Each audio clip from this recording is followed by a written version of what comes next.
Hello বন্ধুরা, সবাই কেমন আছো? আজ একটা মিনি ব্লগ নিয়ে হাজির হয়ে গেলাম। বেশ অনেকদিন কোথাও না বেরোনোর জন্য মনটা একটু খারাপ ছিল, তাই সৌরভের আজ ছুটি থাকায় ওকে নিয়ে বেরিয়ে পড়লাম।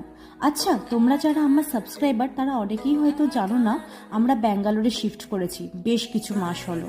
তো আজ আমরা ব্যাঙ্গালোরের সবথেকে biggest mall of Asia Phoenix visit করতে চলে এসেছি। দারুণ আর্কিটেকচার মলটার, অনেকটা এরিয়া জুড়ে বানানো, ভেতরটাও দারুণ করে ডেকোরেশন করা, বেশ ভালো লাগলো। শুনেছি এই মলটা 12 তলা, তাই অপেক্ষা না করে মলটা একটু ঘুরে দেখতে শুরু করলাম। এত সুন্দর করে সাজানো, উফ হেব্বি। হঠাৎ করে লাইভ কনসার্ট হচ্ছে চোখে পড়ে গেল। ব্যাস, আমিও তা শোনার জন্য ভিড়ের মাঝে দাঁড়িয়ে পড়লাম। বেশ লাগছিল কিন্তু মুহূর্তটা। তারপর আর কি, সেই লাইভ কনসার্ট শুনে মন মুগ্ধ হয়ে গেল। তারপর একটু খিদে পাওয়ায় বিরিয়ানি টেস্ট করে বাড়ি ফেরার রাস্তায় হাঁটলাম। ব্যাস, আজকের মতো